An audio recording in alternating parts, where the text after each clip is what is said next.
Introduction. There's a quiet truth you've always known, a knowing so deep, so familiar, that no one ever had to teach it to you. It lives beneath your thoughts, behind your eyes, between your breaths. It's the part of you that looks out at the world and whispers, there's more than the noise, more than the timelines and tasks, more than surviving days and counting years. You've always known that you are more than just a person moving through life.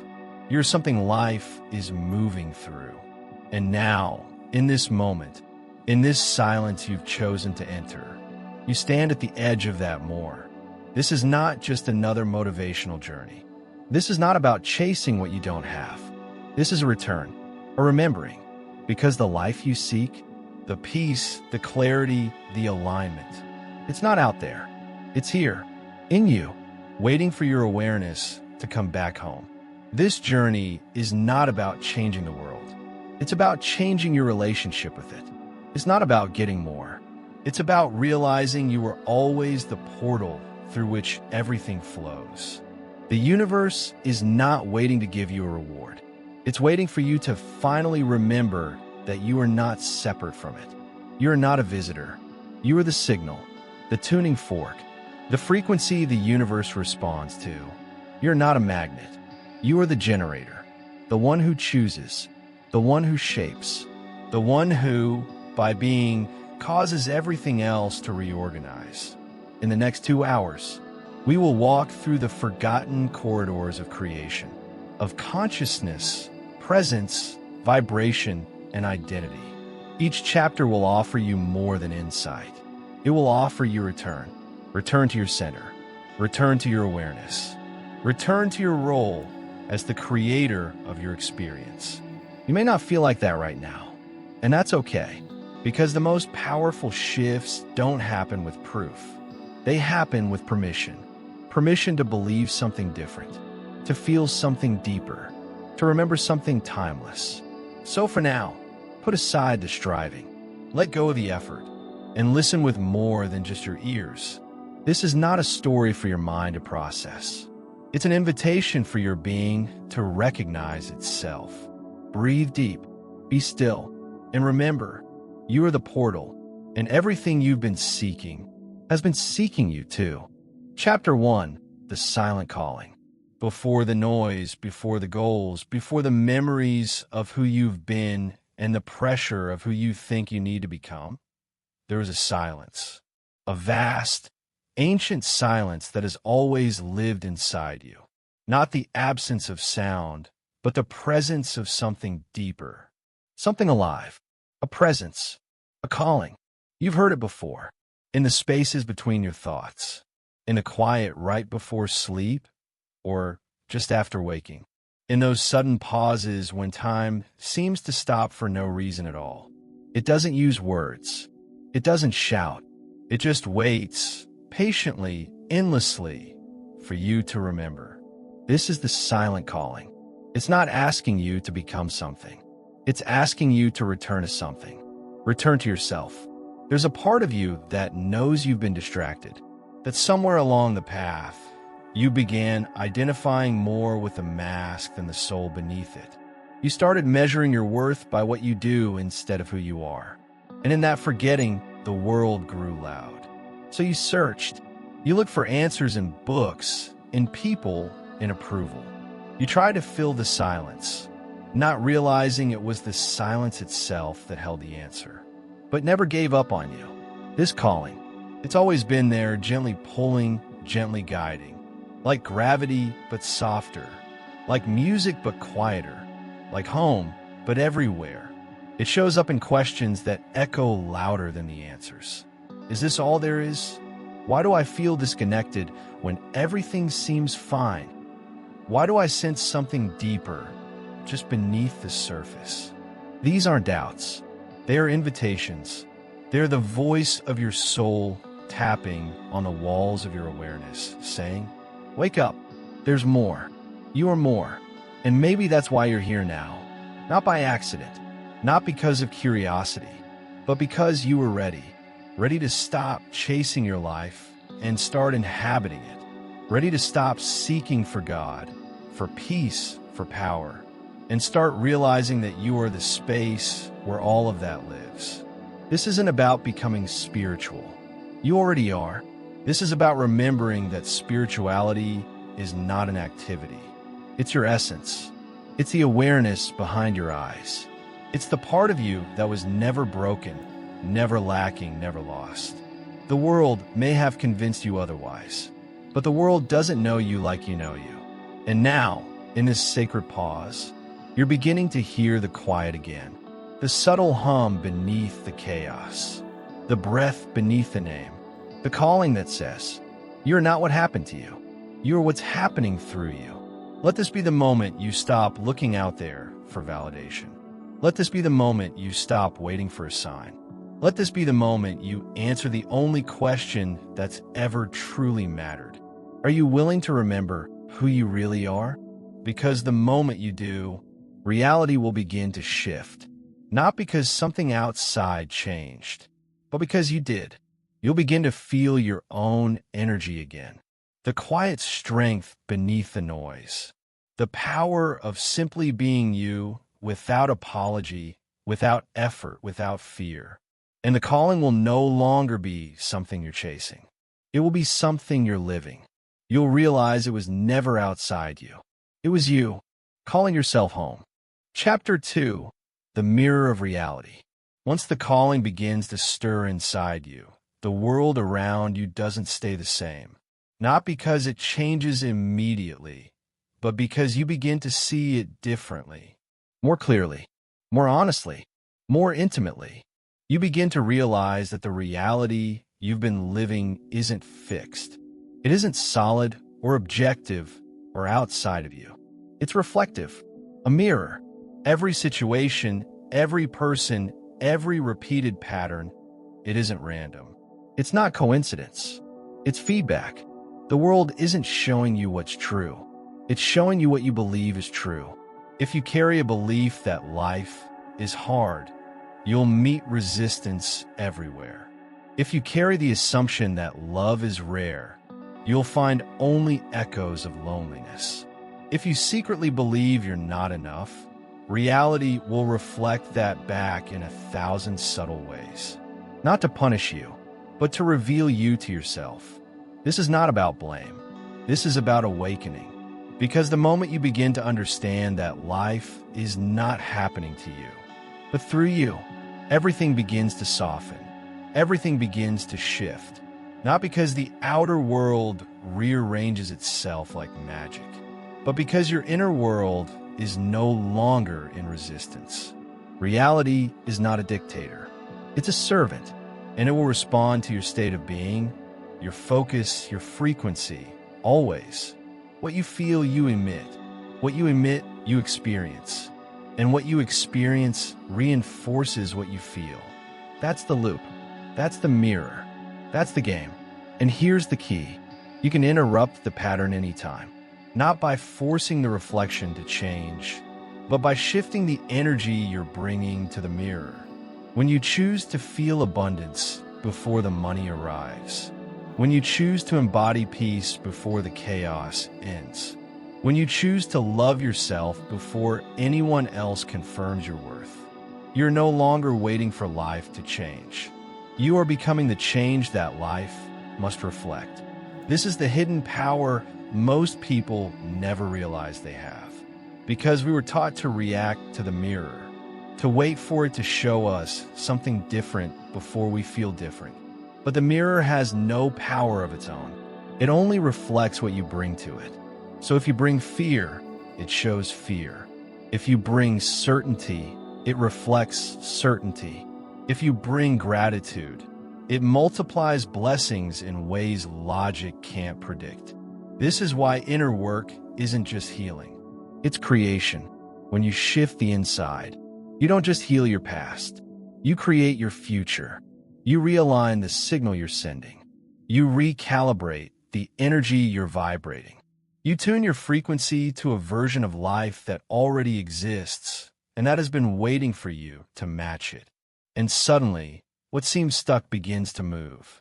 What felt impossible begins to unfold. What you thought you had to chase begins to arrive, because you're no longer acting from lack.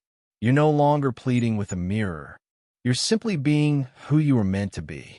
And when that happens, the mirror must reflect it, not because it loves you, not because it's fair, but because it has no choice. That's the law. That's the truth. That's the gift. You don't need to fight your reflection.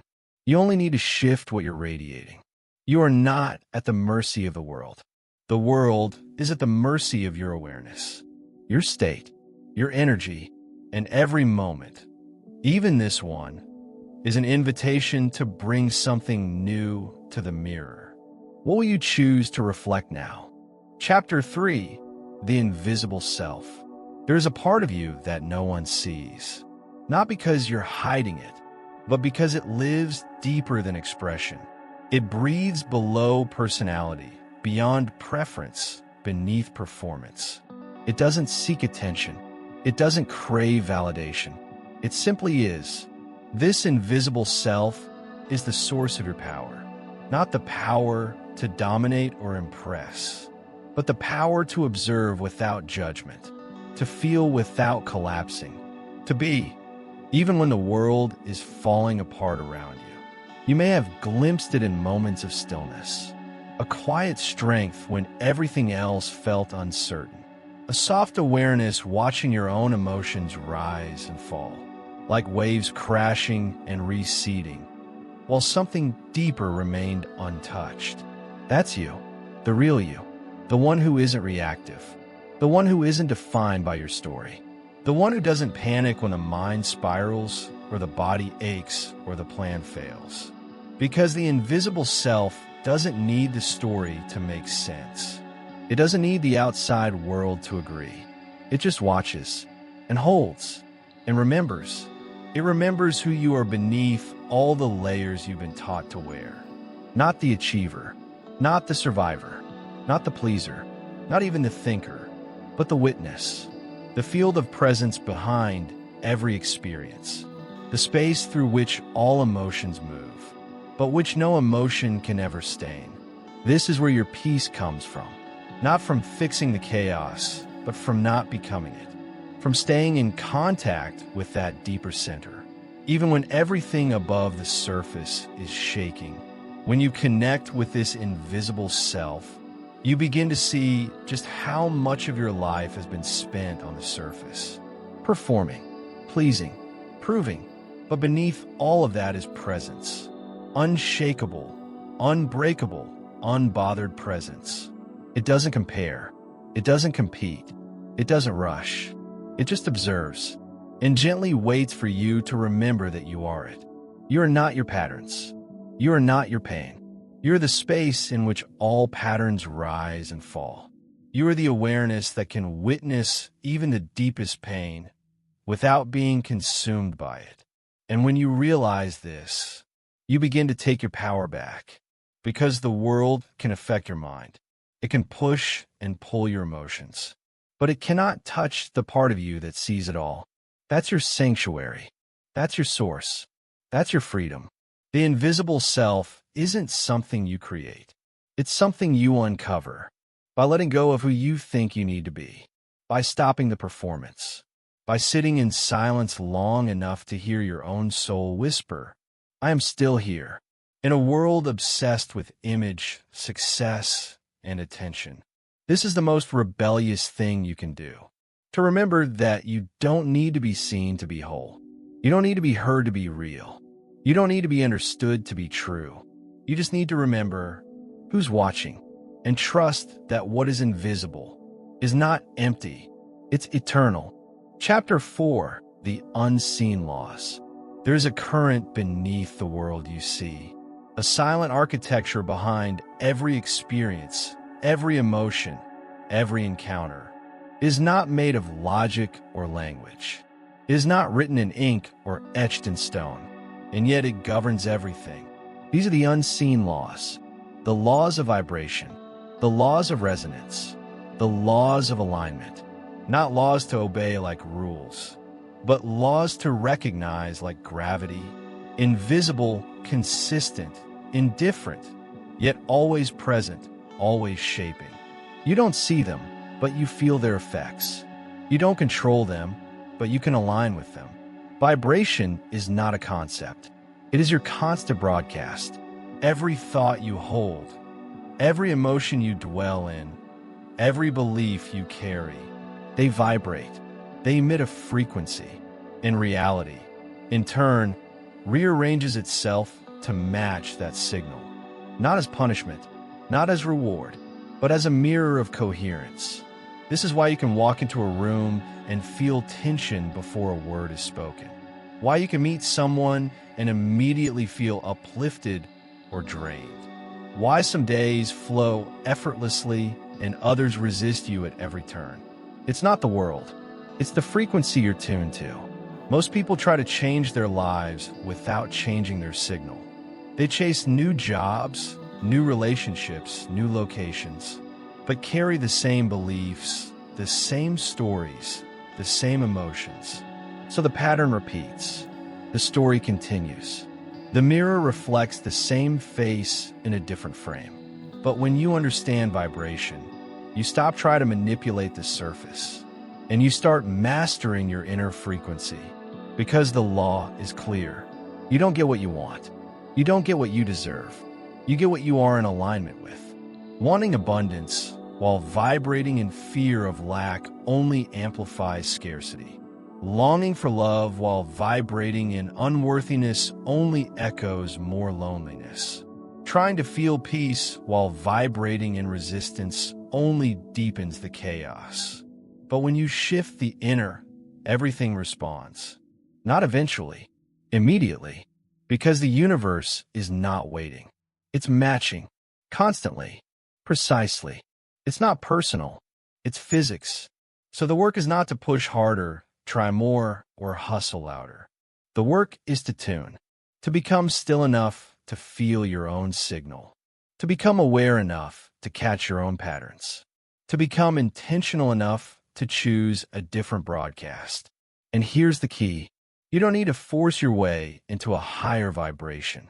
You don't need to fake happiness or pretend everything's fine. You simply need to choose a state that feels closer to truth. A soft peace, a gentle gratitude, a quiet acceptance, and let that state lead you forward. Because vibration is not just what you feel, it's what you become. You begin to speak differently, move differently, attract differently. Not because you're trying to manipulate outcomes, but because you're becoming coherent, in tune, in sync, in harmony. And when you live in harmony with the unseen laws, reality stops feeling like resistance and starts feeling like a rhythm, not something to fight, but something to dance with. Because life is not a problem to solve. It's a song to remember, and the melody begins within you. Chapter 5. Dreaming while awake. There comes a moment when everything familiar begins to feel strange. A job, a relationship, a home, even a version of yourself. What once fit suddenly doesn't. And you can't explain why. It's not because something went wrong. It's because something inside you woke up. You begin to feel like a character in a dream. Moving through routines, fulfilling expectations, playing roles you didn't consciously choose. And for a long time, we didn't question it. You accepted the story because everyone else seemed to be living in the same one. But now your eyes are open, and you begin to see that much of what you called life was a script, a set of inherited beliefs, a pattern of reactions, a sleepwalk through reality dressed up as responsibility. Waking up from a dream doesn't mean quitting your life. It means stepping out of unconscious agreement with what no longer reflects who you really are. It means recognizing the illusion, not to reject it, but to reclaim your power to shape it. Because this life isn't fixed. It isn't linear. It isn't predetermined. It is malleable like clay. It is responsive like breath. It is waiting like a blank page. And you are the dreamer now, not the character. Not the puppet of external forces, but the one behind the curtain, the one holding the pen, the one who can look at the story and say, What if I chose something different? What if you stopped waiting for permission? Stopped rehearsing your doubt?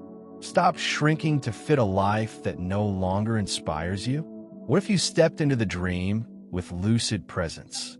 The same way a dreamer in sleep can suddenly become aware they are dreaming and begin to fly, begin to bend the rules, begin to create instead of react. You could do the same here, in this waking life. Right now, you can choose to become lucid in your own reality. And when you do, you begin to realize the rules you thought were unbreakable were imagined.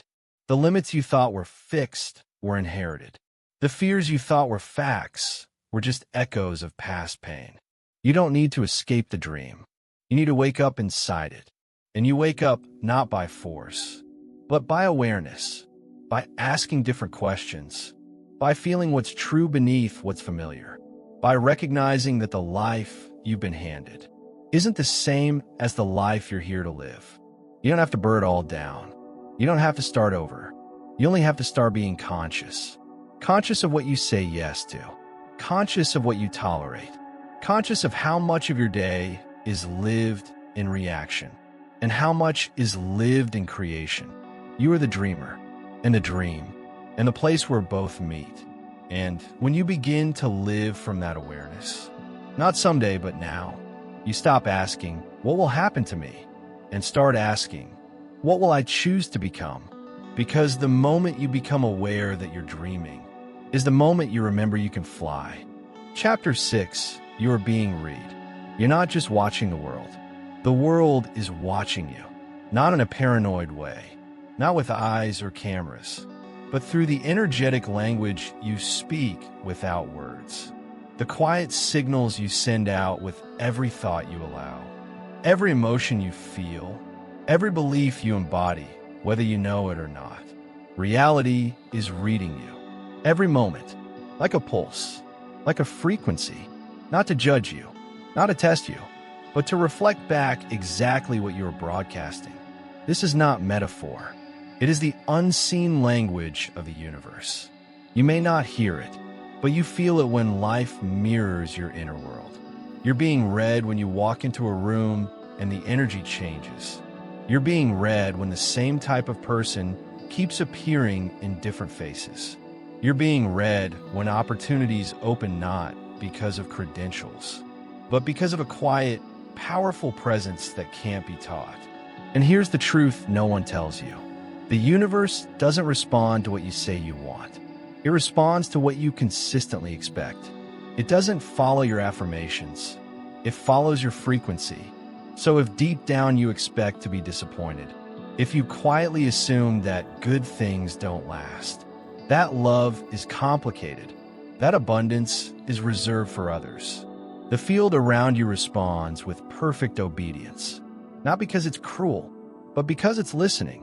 It's listening to your vibration, to the emotional tone behind your actions, to the invisible posture you carry, even when your mouth says otherwise.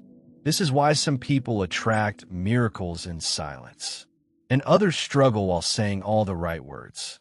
Because it's not about language. It's about alignment. The universe doesn't speak English. It speaks energy. It speaks assumption. It speaks certainty. So ask yourself, what have you been broadcasting? What quiet story plays beneath your choices? What frequency are you tuned to without even realizing? You can't fake this. You can't trick the field, but you can shift. And you shift not by trying to force a new reality, but by becoming a new vibration. When you begin to feel worthy without reason, when you begin to expect peace without proof, when you begin to rest in a knowing that doesn't depend on circumstances, reality listens, and it shifts. People respond to you differently. Doors open before you knock. Coincidences multiply, and everything begins to feel orchestrated, not because you finally convinced the universe to help you, but because you stopped sending mixed signals. You became clear, cohesive, coherent, and in that coherence, you become magnetic, not in a desperate way, but in an effortless, grounded way. Because life is always reading you. And now, you're finally reading yourself. And the message is no longer, I hope I'm enough, but I remember who I am. And the universe echoes back, we've been waiting for you. Chapter 7, the quantum field of possibility. Beyond what you can touch, beyond what you can measure, there's a living field, infinite, intelligent, and always listening. It doesn't operate by logic. It doesn't function by order. It responds only to one thing, consciousness. This is the quantum field, the space where all realities exist. Not someday, not hypothetically, but now. Infinite versions of you live inside it. Versions where you are free, where you are whole, where you are already the person you've been trying to become. You don't have to build that version from scratch. You don't have to wait until the right time or fix all the parts of yourself first. You only have to do one thing. Tune to it, because this field doesn't respond to hope. It doesn't respond to begging or effort or force. It responds to frequency. And your frequency is defined by your state of being, your choices, your assumptions, your emotional baseline. If you continue to show up in fear, you collapse into a version of reality that matches it. If you carry shame, you activate timelines that echo it. If you walk in certainty, you trigger realities where certainty is mirrored everywhere you go. This isn't philosophy, it's energetic law. You're not a single self walking a linear path. You are a multidimensional being, choosing moment to moment which version of reality to step into. Most people live unconsciously. They drift into a reality that matches their habits, their wounds, their fears, and then they wonder why things don't change, why they feel stuck, why they repeat the same cycles. But you're not most people, because now you're aware, and awareness changes everything. Awareness lets you pause, feel, choose differently. It lets you ask, what would the highest version of me choose right now? Not tomorrow, not when things feel easier. Now, because each time you act, think, and feel from that version of yourself, the one who already is what you're seeking. You collapse time, you bend timelines, you shift dimensions, and reality responds. The conversation you were afraid to have unfolds with unexpected grace. The opportunity you thought was lost resurfaces effortlessly. The healing you thought would take years begins the moment you choose to embody wholeness now. The quantum field doesn't need time. It needs resonance. And the moment you meet your desired future with your present energy, you become the doorway through which that future enters the now. You're not waiting for life to give you a sign. You are the signal. You are the tuning fork that determines what shows up. Not because you're controlling it, but because you're aligning with it. And from that alignment, everything becomes possible. Not just conceptually, but experientially. The future isn't ahead of you. It's all around you, waiting to be selected by the version of you willing to remember. You were never meant to chase your dreams. You were meant to tune to the version of you already living them. Chapter 8, Embodying the Future. The version of you you're trying to reach. The one who's healed, fulfilled, aligned, overflowing with peace and purpose. They already exist, not as a possibility, not as a fantasy, but as a frequency. And that version of you is not far away. They're not waiting in some distant timeline. They're available right now, the moment you decide to embody them. This is not imagination, it's embodiment. And the difference changes everything. To imagine is to see it out there. To embody is to bring it in here, into your body, your breath, your words, your choices. Most people believe they need external change before they can feel different. They say things like, I'll feel successful when I finally get the job. I'll feel whole when I heal this pain. I'll feel confident when they accept me. But that's a delay tactic. It's a formula for waiting. It puts power outside of you and time between you and your truth. But the quantum field, the intelligent energy that shapes reality, doesn't respond to one day. It responds to now, to what you become. So the question isn't, how do I get there? It's, what would that version of me feel, think, decide, believe, and do right now? Would they keep shrinking to stay safe? Would they keep replaying the past to justify their limitations? Would they keep looking outside for confirmation? Or would they move differently, speak with presence, carry themselves with quiet certainty, trust the unseen? Embodying the future isn't pretending. It's selecting. It's choosing, moment by moment, to live as though your vision is already real. Not because you're delusional, but because you understand how reality works. Your thoughts are not enough. Your words alone won't shift timelines. But your being, your vibrational signature, will. That's the key.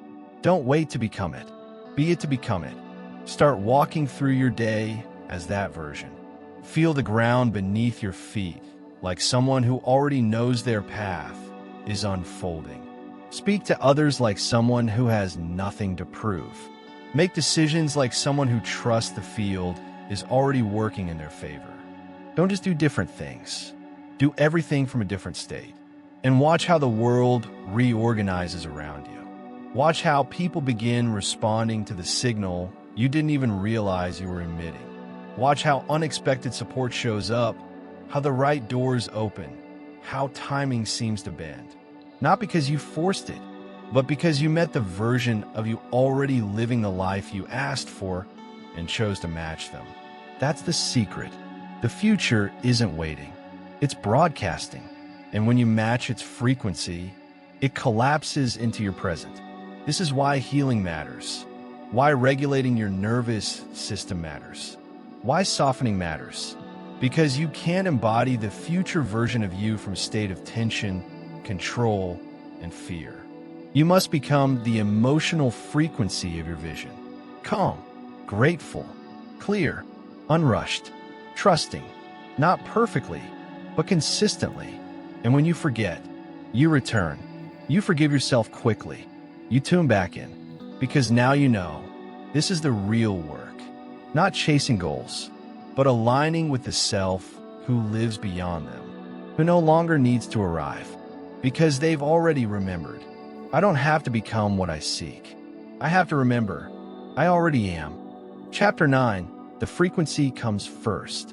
Everything you experience, every moment, every outcome, every emotion, is preceded by one thing, your frequency. Before the money, before the relationship, before the opportunity, before the answer, there is vibration, a subtle, invisible resonance that emanates from you, whether you're aware of it or not. It's not based on what you want. It's not based on what you say. It's based on what you're being. You don't attract what you desire. You attract what you embody.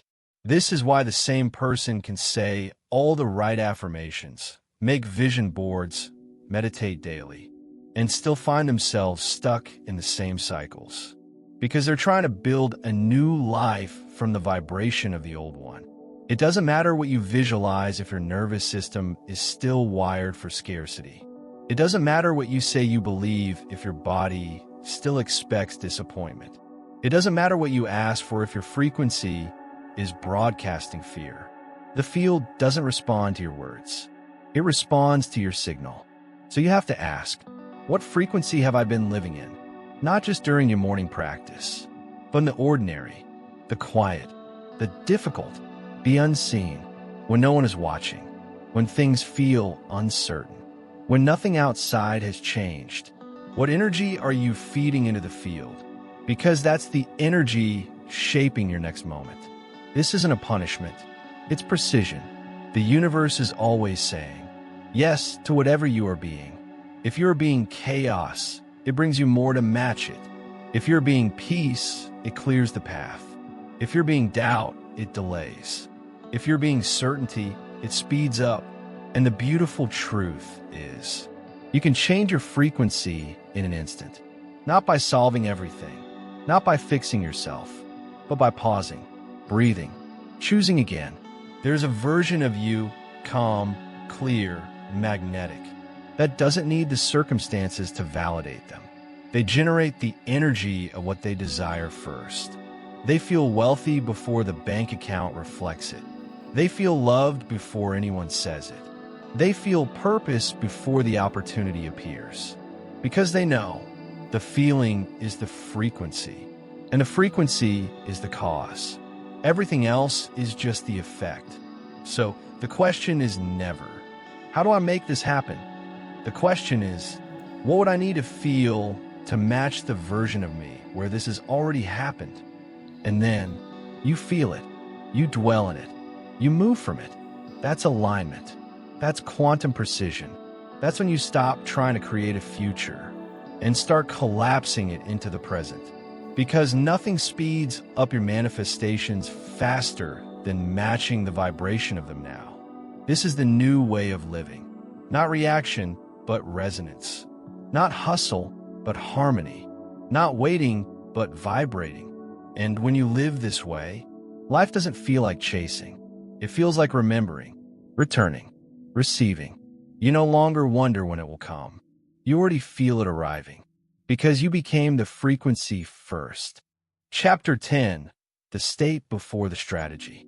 In a world obsessed with doing, it's easy to believe that your next breakthrough will come from a better plan, a smarter move, a sharper strategy. But what if your greatest transformation doesn't come from what you do, but from a state you're in when you do it? Most people are running strategies from misaligned states, trying to fix their life from anxiety, trying to build success from fear, trying to attract love from unworthiness. So the action becomes distorted.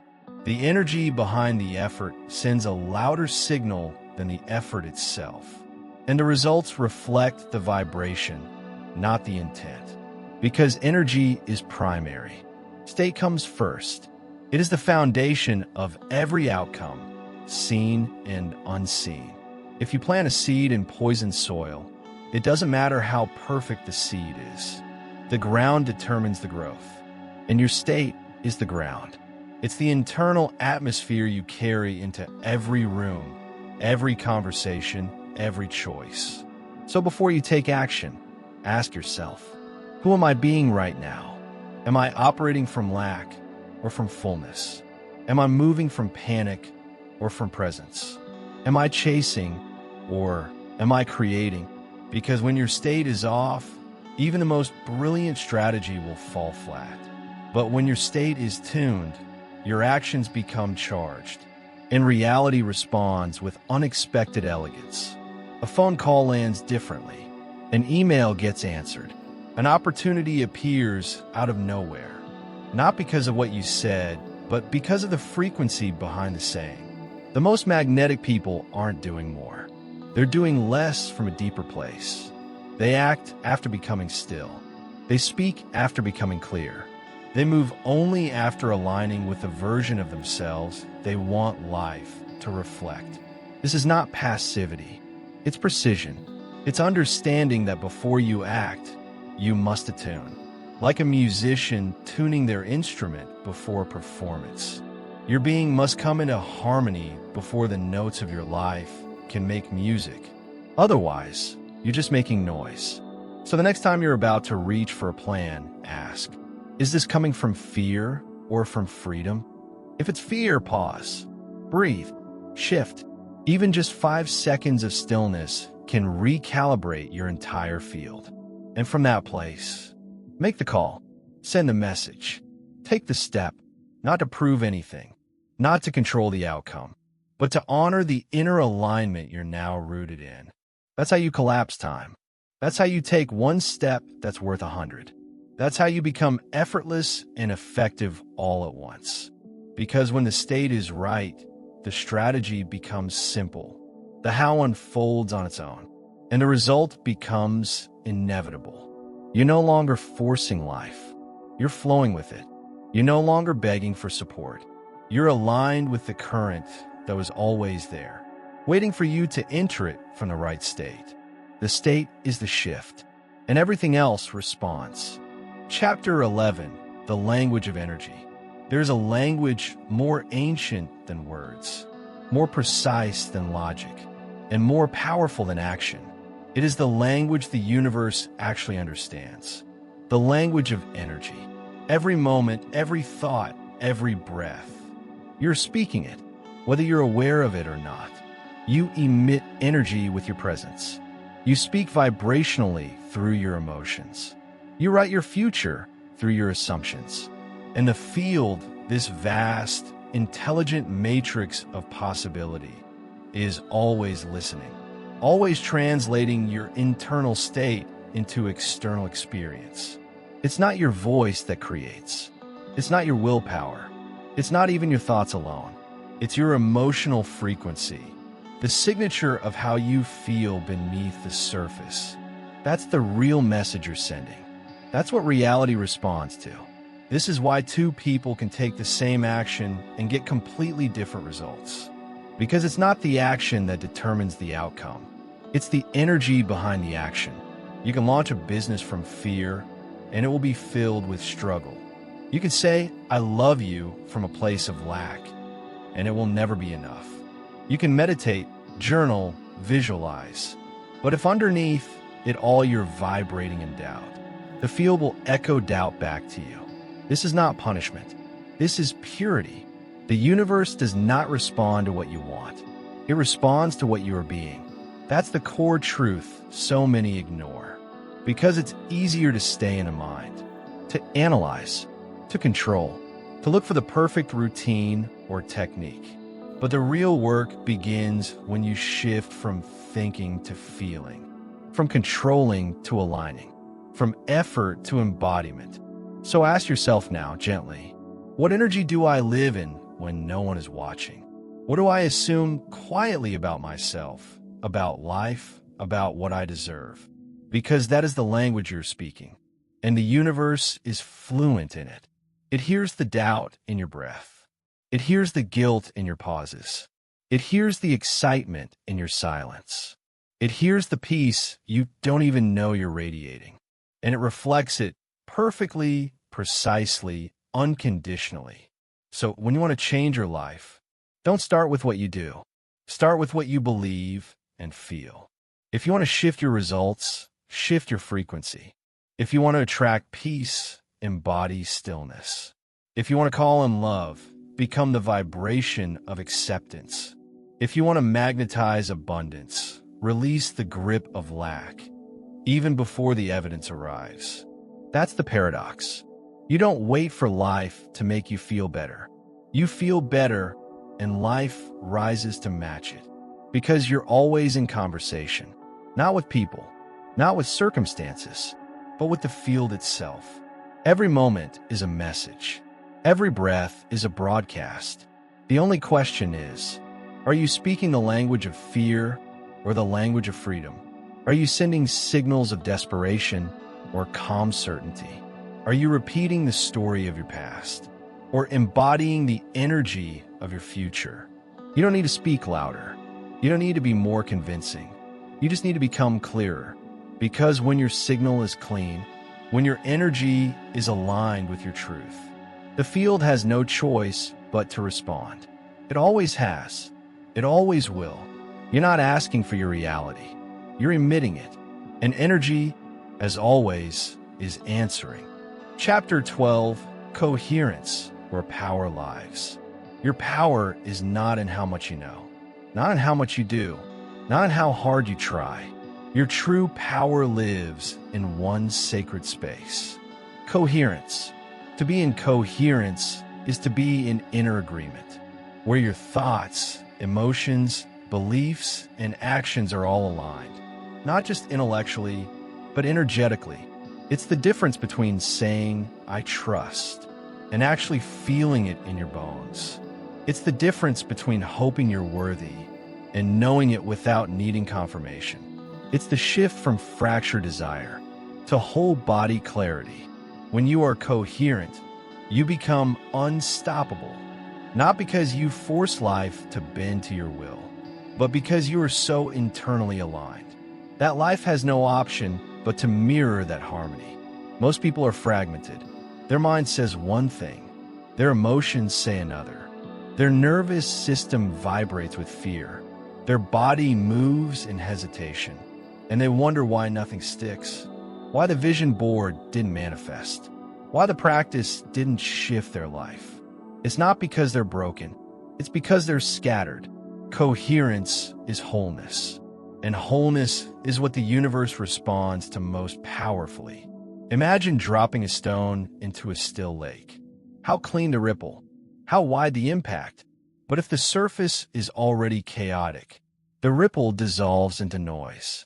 Your life is the lake. Your coherence is the stillness. And in that stillness, your intention amplifies. It travels further. It resonates deeper. It becomes magnetic. This is why healing matters, not for the sake of perfection, but to clear the static in your field. Because unresolved fear distorts your signal. Unfelt grief confuses your frequency. Internal conflict weakens your creation. You can't manifest a peaceful life from a state of inner war. You can't align with your highest future while fighting with your current self. But the moment you soften, the moment you allow your parts to stop fighting, your system relaxes. And in that relaxation, you return to your natural state. Coherent, connected, clear. This is not spiritual theory.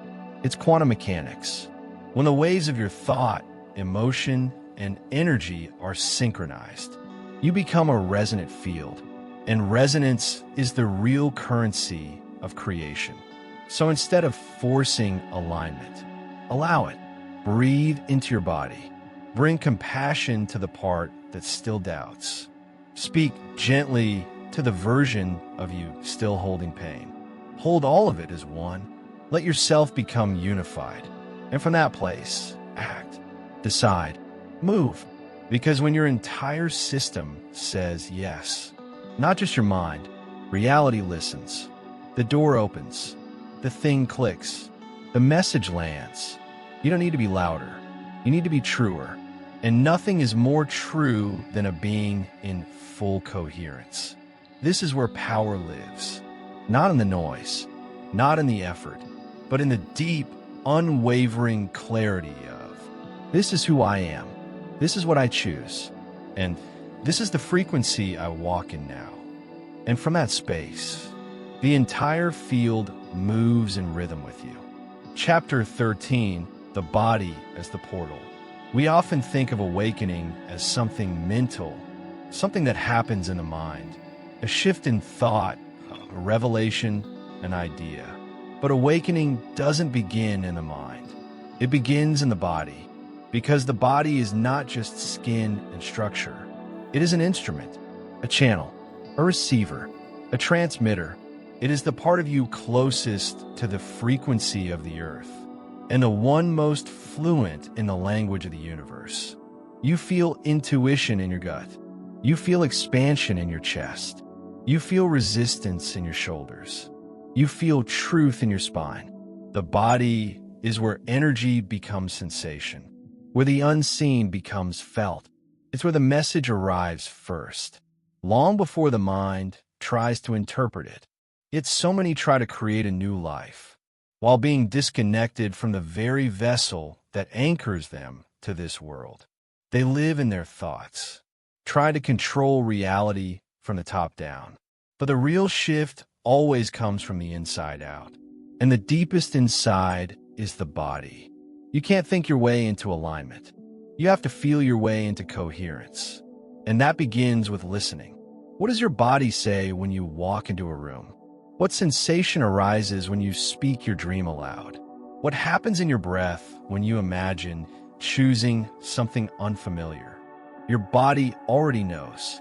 It carries the memory of your wounds and the blueprint of your wholeness. It knows where you've silenced yourself. It knows when you're pretending. It knows when your energy is scattered and when your truth is finally taking root. And when you start listening, not just casually but reverently, you gain access to a guidance system far more ancient and accurate than logic. This is why grounding matters. This is why presence matters. This is why stillness matters. Not for aesthetic, not for spiritual performance, but because your body is your gateway to the frequency you're meant to live in. When you are in your body, fully, lovingly, gently, you become magnetic, not just because you're calm, but because you're fully here, fully now, fully alive. You become a clear signal, and the universe responds to clarity with precision. Your body is not a barrier to awakening. It is the portal through which awakening becomes real. It's where you access intuition, feel emotion as energy, and release old stories from the cells where they've been stored for years. Healing is not just emotional, it's cellular. And liberation is not just mental, it's embodied. So honor your body as sacred, not for how it looks, but for how it knows, how it holds, how it speaks. When the mind is noisy and the path seems unclear, go back to the breath, to the belly, to the feet on the ground, to the heartbeat that never needed your permission to beat. Because in that silence, in that breath, in that grounded presence, you reconnect with the deepest truth of all. You are never separate. You just stopped listening. And now, you're listening again. And the body is rejoicing. Because now, the message can land. And the path can unfold. Not just as a concept, but as a felt reality. You're home again. In your body. In your frequency. In your power. Chapter 14. Tuning the nervous system.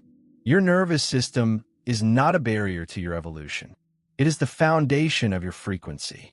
It holds the rhythm of your safety. It stores the echoes of your past. And it determines how much light, how much love, how much life you can actually hold.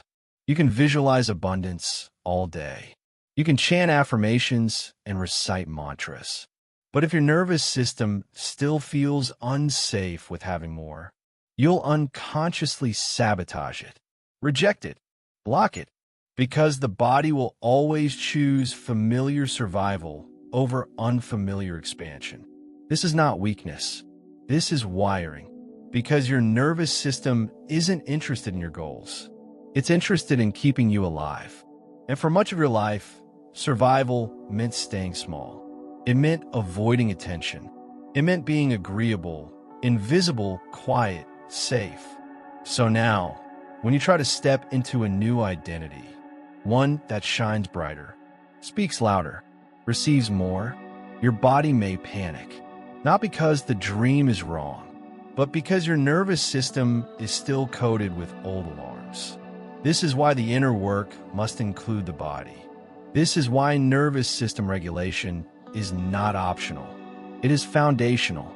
You can't live in a high frequency if your body is locked in defense. You can't manifest peace if your baseline is survival. You can't embody joy if your system is still holding grief you never let yourself feel. So what do? You slow down. You get honest. You breathe. You learn the language of your body and begin to rewire it with love, not pressure, with consistency, not force, with gentleness, not performance. Because regulation doesn't come from control. It comes from safety, the feeling that I'm allowed to feel this. I'm allowed to want this. I'm allowed to rest here.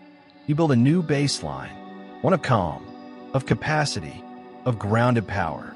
And as your system begins to trust the new experience, it starts to open, not just to survival, but to thriving.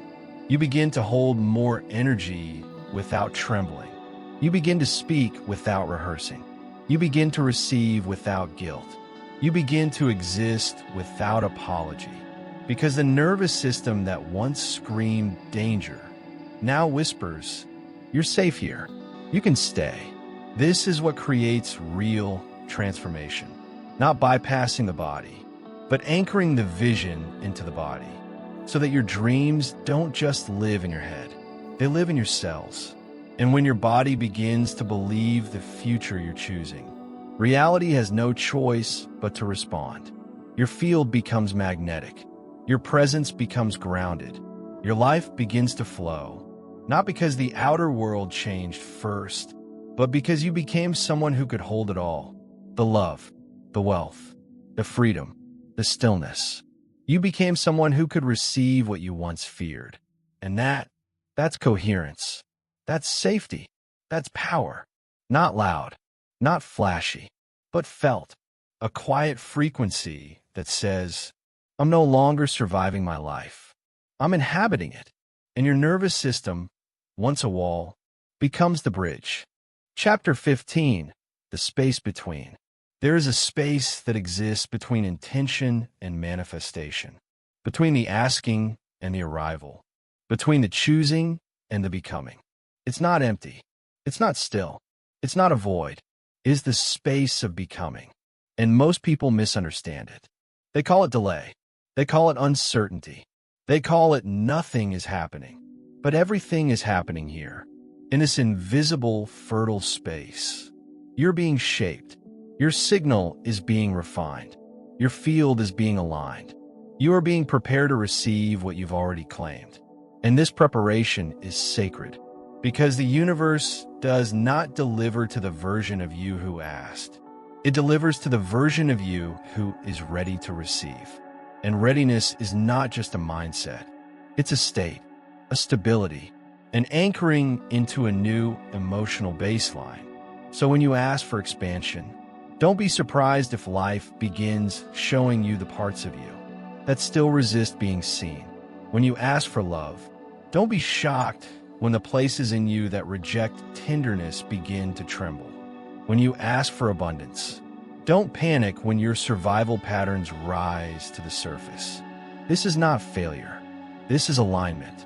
You are being asked to clear the static so that when what you ask for arrives, you don't run from it.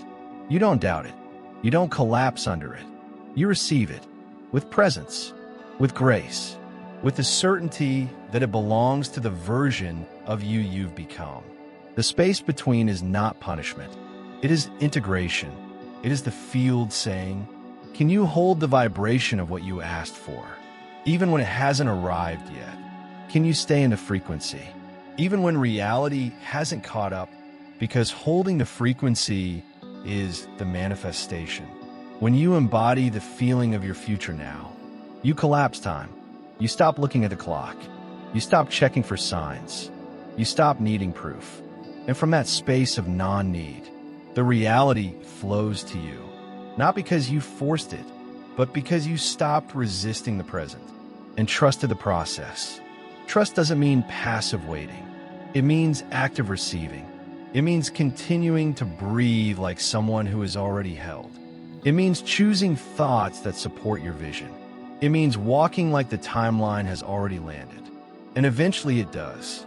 But here's the secret no one tells you. The real transformation didn't happen when the thing arrived. It happened in the space between, in the silence, in the waiting, in the choosing to stay in resonance with a reality you couldn't yet see. That's where the identity was formed. That's where the past was shed. That's where the signal became so clear that the field had no choice but to reflect it. So honor this space. Sit inside it. Don't rush through it. Because this is where your future is being carved. Not outside you, but within you. And the more deeply you can trust this space, the more quickly the space begins to disappear. And the future becomes now. Chapter 16, Choosing the Timeline. Every decision you make, even the quiet ones, is a declaration to the field. A vote for a version of reality. A signal sent into the infinite that says, this is the timeline I choose. Most people believe they're walking a single path, that life unfolds linearly, that destiny is a fixed road, that the future is something waiting at the end of effort. But the truth is far more extraordinary. There are infinite versions of you already existing, infinite outcomes, infinite stories, each one activated, not by effort, but by alignment. You don't move through time. You move through timelines, and timelines shift the moment you shift who you're being. A single moment of clarity can alter your trajectory. A single choice made in truth can collapse a decade of wandering. A single breath from presence can place you in an entirely new frequency of possibility. This is why awareness is your most valuable tool. Because the version of you were 5 minutes ago may not be the version aligned with what you truly desire. But the moment you become aware, the moment you ask, who am I being right now? You create space. Space to pivot. Space to select a different vibration.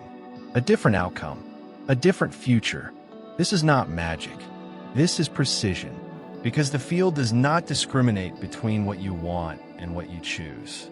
It doesn't respond to your hopes. It responds to your signal. If you're choosing from fear, you enter the timeline where fear becomes your guide. If you're choosing from trust, you enter the timeline where trust becomes your compass. This is why presence matters. Because the most powerful shifts happen in the now. Not in a 5-year plan. Not in your next big breakthrough.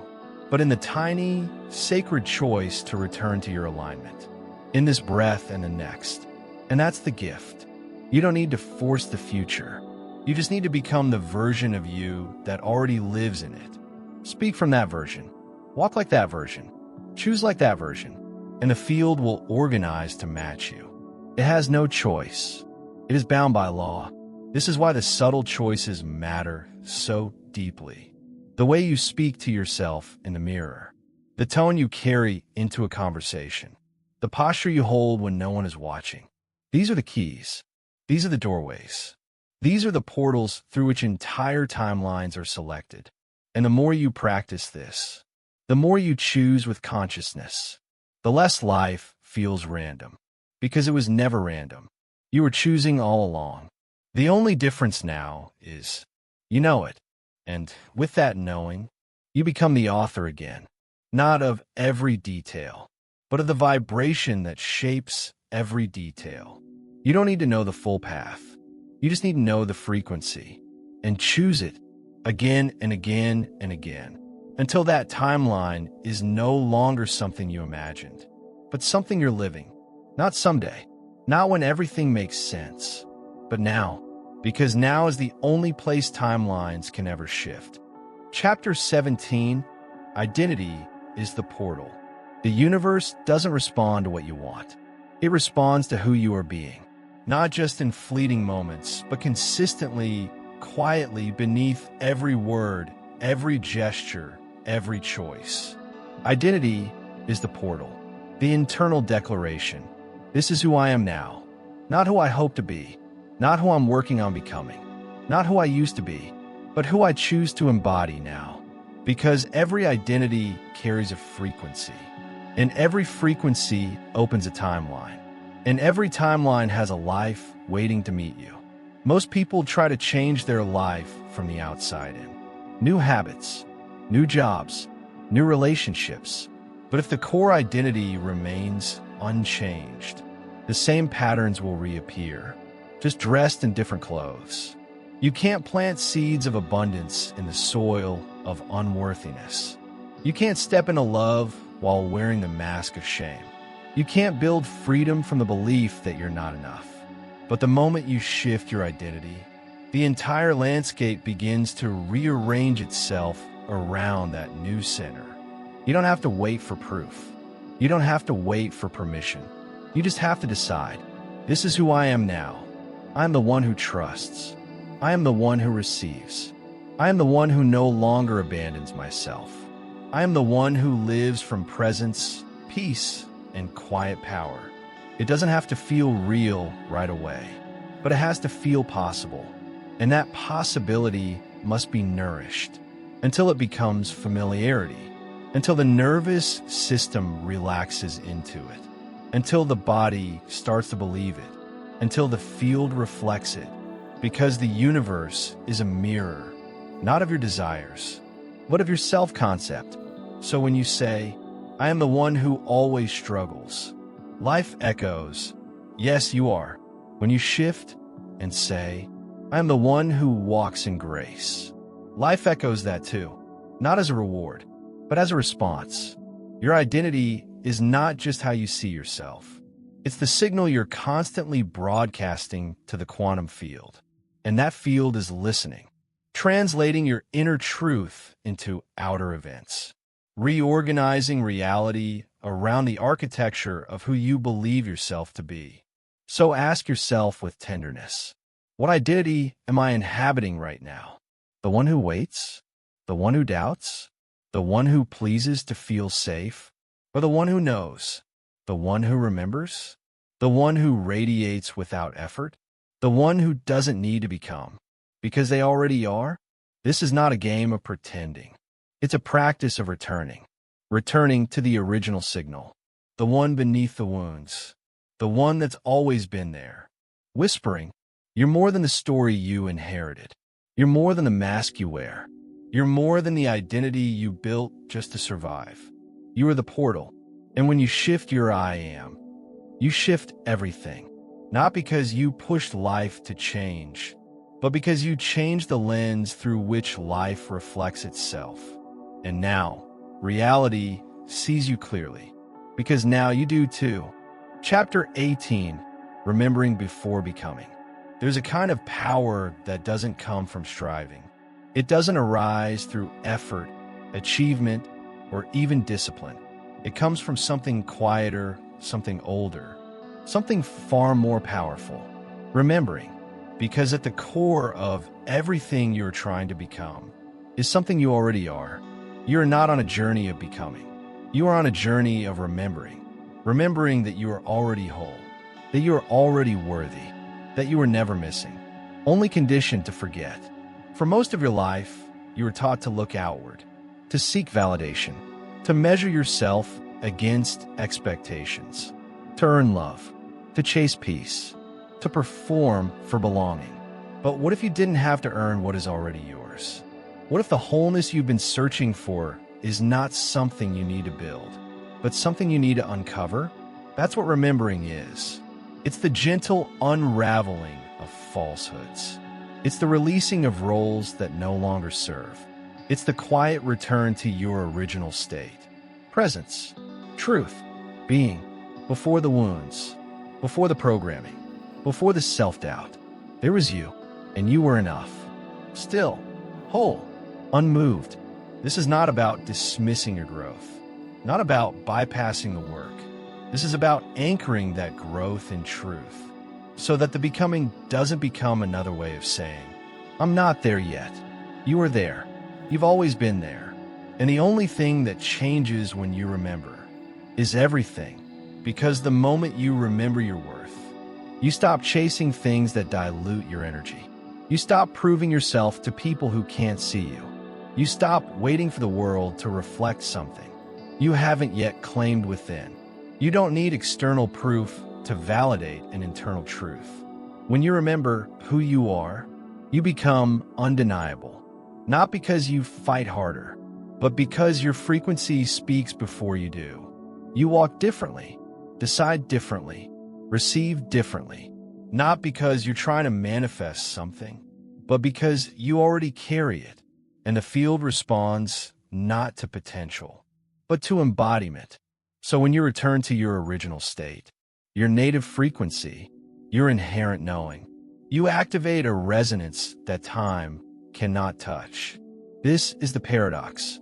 You already are what you're seeking, but you had to forget in order to remember. You had to lose yourself in the noise so you could recognize the signal. And now that you've found it, you realize you were never lost. You were only remembering the way home. So take a breath. Let go of the pressure to become. Let go of the narrative that you are unfinished. Let go of the identity built from trying. And return to stillness, to truth, to enoughness, to the quiet power of remembering. Because when you remember who you are, everything you've been trying to become finally arrives. Chapter 19, The Echo of Now. All of your power lives in one place, not in the past, where stories echo and regrets try to anchor you, not in the future, where uncertainty whispers and control slips through your fingers. Your power lives in now, always now, Only now. Now is the doorway. Now is the portal. Now is the only moment that actually exists. Everything else, memory, anticipation, imagination, are just ripples in the field of awareness. But now is the still point, the tuning fork of truth, the frequency where you meet your infinite self. And yet, we run from it. We live ahead of ourselves, always grasping for what comes next, missing the one thing that's actually happening. This breath, this heartbeat, this soft hum of presence that never leaves you, even when your mind does. Because in now, there is no judgment.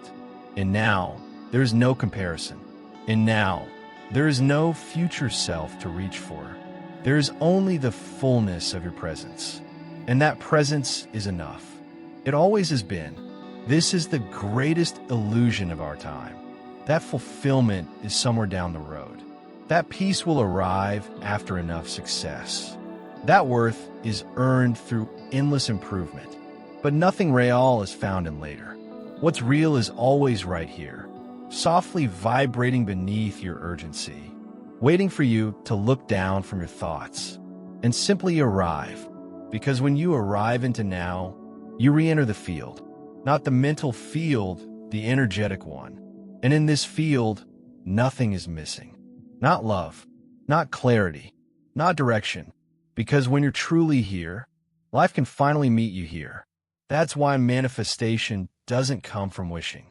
It comes from presence, from being so rooted in now that your frequency is undeniable, no longer distorted by old pain, no longer polluted by projection, just clear, coherent, whole. When you live in the present moment, you become magnetic, not because you're trying to attract, but because you are finally available. Available to receive, available to respond, available to be the version of you that your future has been calling back to this moment all along. So what are you running from when this moment feels too quiet to hold? Because that's silence. It's not emptiness. It's sacred space. It's where you meet the version of you who doesn't need anything else to begin. You don't have to fix the past. You don't have to solve the future. You just have to show up here fully.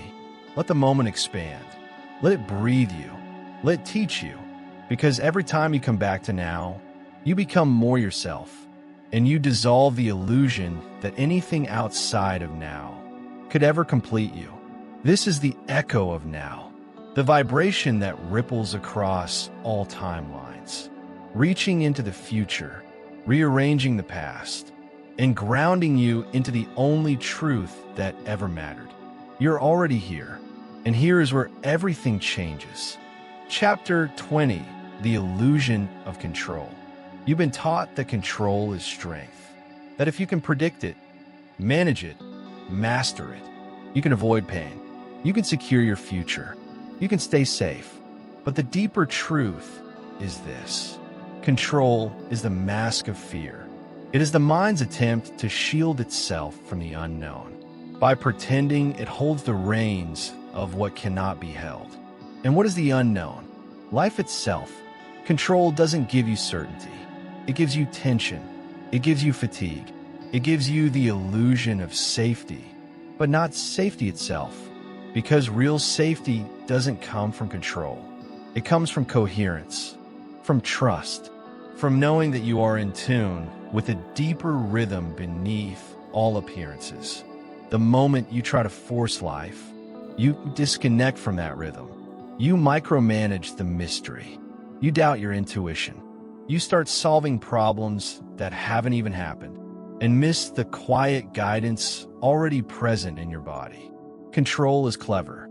It disguises itself as responsibility, as structure, as excellence. But underneath, it is fear in costume. Fear of loss, fear of rejection, fear that if you stop gripping the wheel, you will fall. But the truth is, you don't fall when you let go.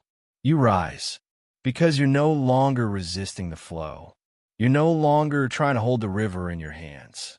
You're no longer using your energy to protect a version of you that no longer exists. You begin to realize that surrender is not weakness. It is the greatest expression of inner strength. Surrender is not about giving up your power.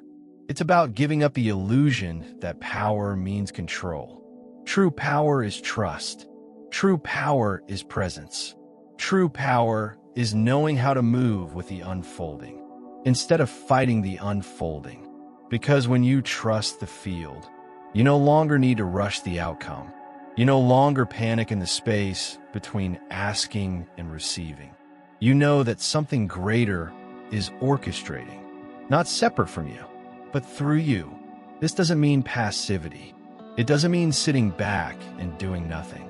It means taking aligned action without tension. It means choosing without clenching. It means moving without attachment to the result. That's where freedom lives, not in controlling the future, but in releasing the need to control it. When you stop holding so tightly, your hands become open enough to receive. When you stop trying to make it happen, you create space for something even better to arrive. So what are you gripping? What are you overmanaging, overthinking, over-strategizing? Let go, even just a little. Breathe into it. Soften around it. Feel the space begin to return. Because it's in that space, not in the pressure, that life begins to speak again. And when it does, you realize you are never steering the river. You are meant to surrender to it and let it carry you exactly where your soul already knew how to go. Chapter 21, The Field Remembers. Every moment of presence is recorded. Every breath taken with awareness. Every choice made in alignment. Every time you trusted instead of feared, released instead of clung, loved instead of defended. The field remembers, not in a moral sense, not to judge or punish, but as resonance, pure, precise, unfiltered. You're not starting from zero. You are standing on the shoulders of every past version of you that dare to believe in something better. You are being carried by the frequency of your own evolution. And this is important because when the path feels slow, when it seems like nothing is changing, when the outer world hasn't caught up to your inner work yet, you must remember, the field has not forgotten. Every aligned action has already bent reality. Every quiet moment of coherence has already opened a new doorway. Every time you held the higher vision, even when fear was louder, you seeded the future. And those seeds, they're not lost. They're simply underground, growing in places your eyes cannot yet see. That's how quantum reality works. It doesn't move like the mind. It doesn't answer to impatience. It responds to consistency of being. So when you hold your vibration, when you become the version of you that no longer needs to prove, you begin to move through the world as if it already knows who you are. Because it does. Because you told it. You told it every time you walked with presence instead of panic. Every time you stayed in trust. Every time you realigned instead of collapsing. The field remembers. And it is always organizing around your truest signal. So don't be fooled by appearances. Don't be discouraged by the illusion of delay. The universe is not ignoring you. It is orchestrating in your favor, matching your energy with mathematical precision. Sometimes it takes longer, only because you've asked for something greater than your old patterns can hold. And in those moments, you're not being denied. You're being prepared, because the frequency of what you've asked for requires a version of you that is stable, clear, embodied. Not perfect, not flawless, but anchored. And the field is waiting lovingly for the moment when your signal becomes that steady, that honest, that whole. So remember, it's not the loud declarations that shape your life. It's the small, repeated alignments, the quiet integrity, the moments you could have gone back but didn't. You chose presence again. You chose trust again. You chose truth again. And the field saw it all, felt it all, recorded it all. And now it moves in response. You may not see the full wave yet, but the energy has already shifted. And one day soon, maybe sooner than you expect, you will walk into a moment that feels eerily, perfectly designed just for you. And in that moment, you'll realize, oh, the field didn't forget. It was just waiting for me to remember who I am. Chapter 22, The Law of Echoes. What you put into the world doesn't vanish. It echoes. Every thought, every feeling, every act of presence, every expression of truth, every moment you choose alignment over fear, they all leave a vibrational imprint on the field, and that imprint becomes an echo, a wave, a ripple in space and time that travels further than your eyes can see, and longer than your mind can track. This is the law of echoes, the energetic mirror, not karma as punishment, but frequency as reflection. What you emit returns, not always immediately, not always from a source you expect, but always with clarity, always with resonance. It's why a seed of kindness you planted a year ago returns as a door opened you never knocked on. Why a deep moment of forgiveness within yourself echoes as a healed relationship long after you gave up hope. Why one morning of honest gratitude creates a cascade of beauty later that same day. Untraceable, but unmistakable. The field remembers, and the field returns. And this is the deeper truth. You are never waiting for life to catch up. You are waiting for your echo to return. So be conscious of what you're echoing. Be gentle with your signal, because the world is not simply responding to your actions. It's responding to the energy beneath them. A forced thank you echoes confusion, but quiet appreciation felt in your bones, that echoes miracles. A desperate effort can echo more resistance, but aligned stillness, that echoes solutions. This is why spiritual practice isn't about perfection. It's about presence, because presence carries a clean frequency. And clean frequencies echo with power. When you speak from your center, you don't need to convince. Your words will carry an energetic weight that moves further than noise ever could. When you act from alignment, you don't need to chase outcomes. Your choices create timelines. They're already on their way back to you. So trust the wave, even when you can't see it yet, even when the return feels delayed. Even when your mind says nothing is happening, something is happening. And it's not just coming. It's already moving, already echoing, already circling back. Your job is to hold the vibration long enough for the echo to find you again, to keep walking in integrity, even when no one's watching, to keep speaking your truth, even when it trembles, to keep living your frequency, even when the world hasn't reflected it back yet. Because it will, and when it does, it won't feel like coincidence. It'll feel like recognition, like the field whispering back, yes, we heard you. And here it is, because energy never dies. It just returns. Chapter 23, The Art of Non-Attachment. Creation becomes powerful the moment you stop needing it. Not because you gave up, but because you released the grip. You stopped begging reality to prove your worth. You stop demanding the future show up to make the present feel okay.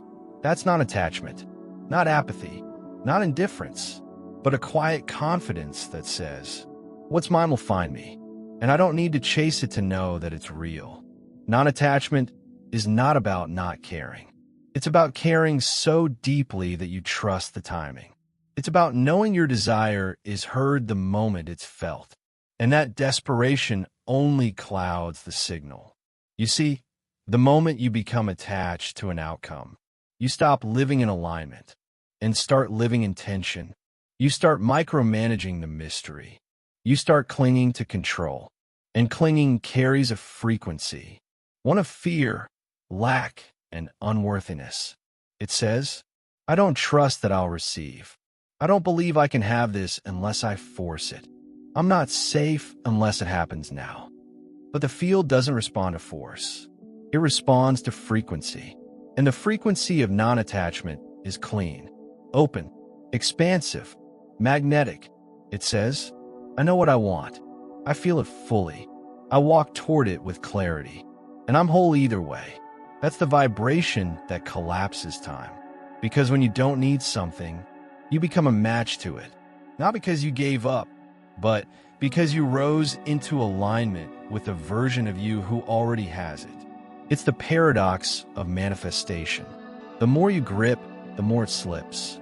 The more you let go, the more it comes, often in ways you never could have planned. So how do you let go? You return a presence.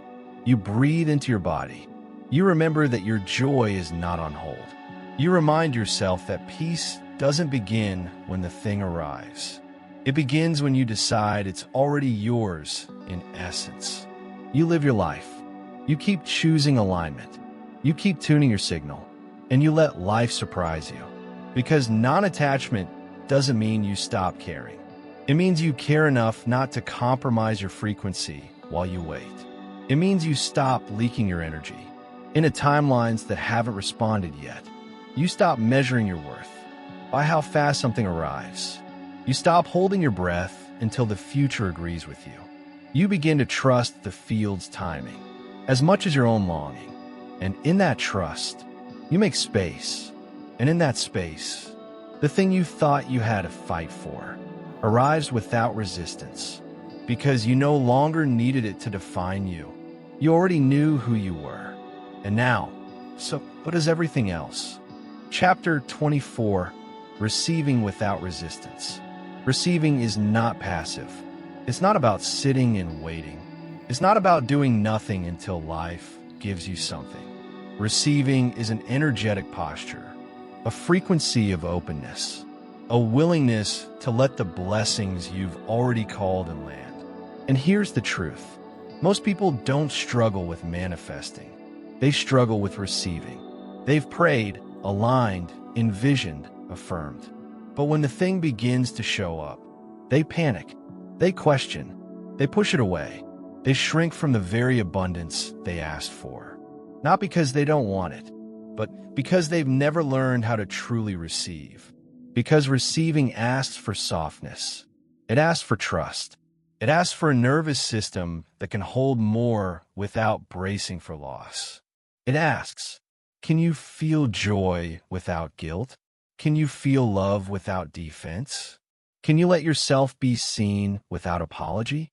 Because if you've lived a life where safety meant control, where success came through struggle, where love felt inconsistent or earned, then receiving might feel unsafe. Your body might flinch when something beautiful comes close. Your mind might search for what's wrong. Your habits might sabotage the very thing that would heal you. Not because you're broken, but because your system was built for protection, not reception. But that can change. You can rewire your ability to receive. You can teach your body that it's safe to feel good. You can teach your heart that not all love ends in pain. You can teach your field that the version of you who has is no longer foreign, but familiar. Start small. Notice how you respond to compliments.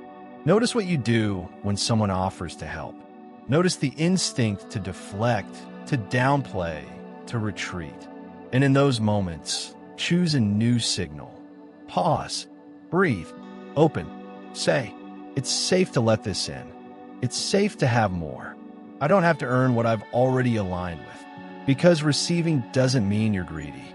It means you're ready. It means you're available. It means the field can finally give you what it's been echoing back. Since the first moment you said yes to your truth. And when you truly open, when your body and being say, I'm safe to be blessed, life responds immediately. Because the universe has never been the gatekeeper. You were. And now, the gate is open. Let in. Let the love land. Let the support find you. Let the abundance arrive. You don't need to chase what's already been summoned. You just need to become someone who can hold it. And now you can. Chapter 25, Holding the Energy.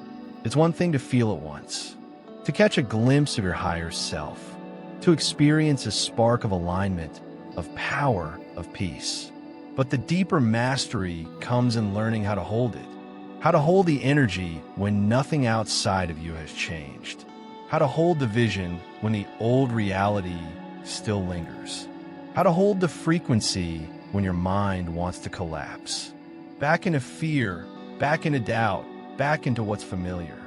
Because this is where the timelines split, not in the moment of inspiration, but in the moment of maintenance. Can you stay in your frequency without needing instant proof? Can you keep showing up as the version of you who already has what you asked for, even while the mirror is still adjusting? This is the real alchemy. This is where identity becomes embodiment, not from force, but from devotion. Because energy, like anything sacred, responds to consistency, to care, to presence.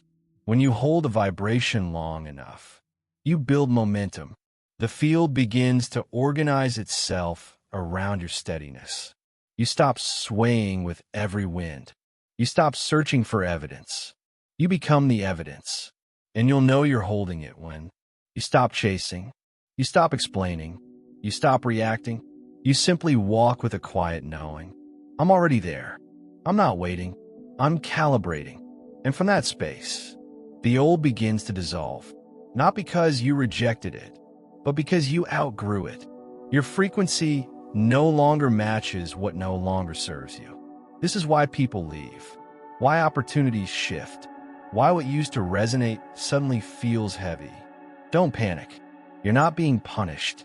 You're being cleared. Everything misaligned with your new frequency is falling away to make space for what already belongs to you. And your only job is to hold it, not to fix, not to force, but to stay true to the energy you chose, to walk like it's already done, to speak from the place it already exists, to think in alignment with the version of you who already lives in that timeline. You will be tempted to drop it. You want to go back to what's familiar. But each time you stay, even for one more breath, you carve a new reality into being.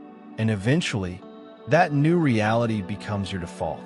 The energy no longer has to be held because it has become you. That's the power of staying, not in fear, not in clinging, but in frequency. Stay long enough in the field of your future, and it will become your present. Because energy held with love always becomes matter. Chapter 26, when it arrives. There's a moment, quiet, sudden, surreal, when the thing you asked for finally shows up. And it doesn't come with fireworks. It doesn't come with fanfare. It comes like a whisper, softly landing in your life like it's always belonged there. Because it has. You've already lived it 1,000 times in your field. You've already aligned with it. You've breathed as if it were true. You've walked, spoken, chosen, and held the energy of it until the universe had no choice but to reflect it back. And now it's here. The money, the love, the healing, the clarity, the opportunity that felt too far is now right in front of you. And yet, when it arrives, you might notice something strange. It doesn't feel shocking. It feels familiar, natural, like a home you didn't realize you'd already moved into, because you became the version of you who could hold it before it appeared. And now that it's here, your system isn't overwhelmed. It's ready, steady, grateful, not desperate. This is the moment where many sabotage. They question it. They fear it. They shrink from it because they mistake comfort for unworthiness, because they don't recognize peace when it's no longer wrapped in struggle. But you've done the work, not the work of chasing, but the work of choosing, of feeling, of becoming. And so when it arrives, you meet it with open palms, not because you hoped for it, but because you knew, because you're not just receiving a manifestation. You're receiving a mirror of your embodiment. You no longer need to ask, is this real? Because your nervous system says yes. Because your frequency already claimed it. Because your identity already made space for it. And from here, there is no more waiting, no more reaching, no more convincing life to love you. There's only the quiet exhale of arrival. The moment when time bends. When all the echoes come home. When you realize that the universe was never withholding. It was simply waiting for your full alignment. And now that you've arrived, you don't just celebrate. You anchor. You stabilize. You hold the frequency with grace. You walk forward, not with attachment, but with trust. Because now, the cycle begins again. Not as repetition, but as expansion.